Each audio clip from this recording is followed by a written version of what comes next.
So my kids said, hey mom, can you at least brush your hair and put some makeup on if you're gonna make a video for a bunch of strangers? And I thought, no, I'm keeping it real. They're gonna get to know me really well right now, so I might as well show them what I look like, right? So walking away for me has been in increments. It's been baby steps. It's been evolutionary. And I didn't just walk away. I walked away a while ago. Just to give you some background, I am a Latina, born and raised in the boogie down Bronx. My dad's Boricua, Puerto Rican, and my mom is a legal immigrant from Belize. And between her and my dad, I think they raised 4 pretty amazing children. My brothers are both United States Marine Corps veterans, and they both served in Desert Storm. My sister's an accountant, and she is a 9/11 survivor. She worked on the 98th floor of the first tower that got hit.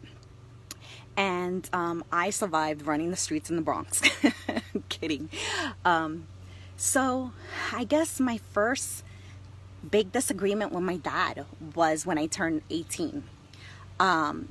This was a while ago. I'm 43 years old. And so the first president that I ever voted for was Bill Clinton. And my dad schooled me. He did. He said that I was being brainwashed by the media and that I was allowing myself to vote for someone who was no good, but just because he was young and hip. And I denied it. I denied it to the core, but he was right. You know, I saw Bill Clinton on MTV and he had smoked but didn't inhale. So I thought that was pretty cool. What a shallow reason to vote for someone, right? So anyhow, let me give you some background on my parents. They're both pretty conservative Christians, but I believe that they're beautiful Christians. They're what Christianity should be. I vogued in the 90s and I had transvestites come to my house with their big shoes and their big hair and their psychedelic clothes because the light was, Groove is in the Heart was out. And, you know, my parents would come in the room, knock, knock, knock. Do you guys need anything? You know, those are my parents. My sister's best friend was a gay man during the 1980s and he had AIDS.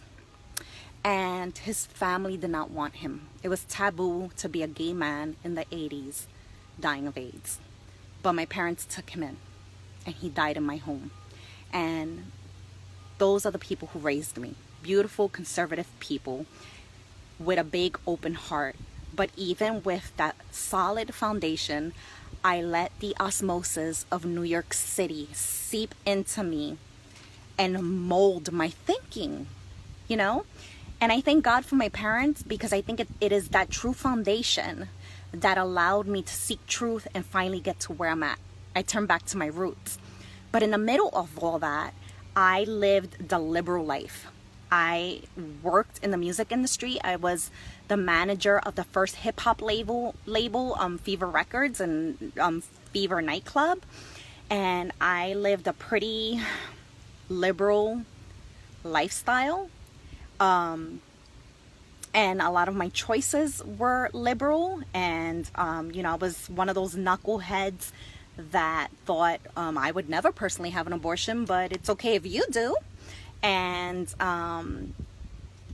just supported Planned Parenthood and just a totally different person than who I am today. 43-year-old mother of 5 beautiful children, conservative, living in a different state in the suburbs, and seeing things completely different. I guess I started walking away when one of my brothers was diagnosed with Gulf War syndrome, and he got it from the inoculations that he received in the Marine Corps. It made me start researching, and I realized that the president who I voted in, Bill Clinton, signed an executive order, 13139, that basically renders our military guinea pigs. The government's allowed to do whatever they want without informed consent on our military, and it's okay because of that executive order.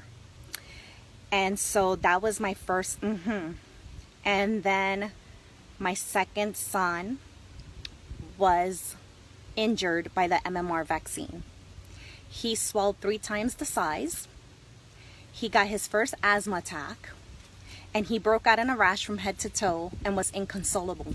But because a military doctor told me that it could never be the vaccines, and I was so trusting of governmental officials, that I believed him. And I continued to vaccinate my children, and my son was injured a second time, and this time it was undeniable. He had an anaphylactic reaction to the MMR vaccine, and he stopped breathing. And that really opened my eyes, and it took me through a rabbit hole where the ending is basically hell. And then 9/11 happened, and my sister survived, but it made me really question things because our world was changing. Homeland Security was started. The airport was like going through Rikers Island, prison. It was just awful. And even early on, some people were whispering and saying that it might be an inside job. And I didn't believe that. But 3 years later, someone handed me a VCR tape of a nut job named Alex Jones. And this nut job made a lot of sense and planted some seeds. And so I walked away a little more slowly. I started to question things. And I think that at that point, I registered myself as a Republican. But guess what? My research took me so far down the rabbit hole that I then decided to go partyless and decided to just vote people on merit. And I kept switching back and forth between both parties, depending on who I thought I wanted to vote in. And even then that I thought I was awake, I really wasn't, guys. Really, really wasn't. It's been evolutionary, and it's been a lot of research and a lot of opening and expanding of my mind. And the reason why I explained to you my background is because I think it took the sort of home that I grew up in, where everyone was welcomed. Teen moms who were pregnant, black, white, Chinese, Hispanic, Dominican. I mean, it was a melting pot in my parents' home. They took in the people who were unwanted by some and raised children who were abandoned by the parents. I think it took this sort of background to keep me open-minded and to make me research and really start questioning things, because I realized that the media was playing us, that everything was connected. The presidents, the agendas, my son's injury, my brother's injury, researching health and vaccines and seeing that some states have made it mandatory for children to be vaccinated in order to go to school. If something is so good for you, why do you have to mandate it? And I don't want to start a debate here. I'm all about choice. I'm all about informing people and giving them choice. And the thing is that no one informed me. When I was a young mom, even when I questioned it, they told me it was safe and effective.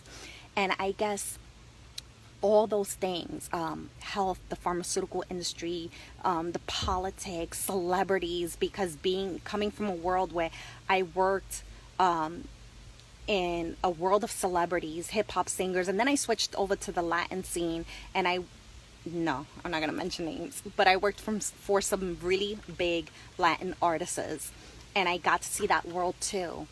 And in my research, I realized that it's all connected.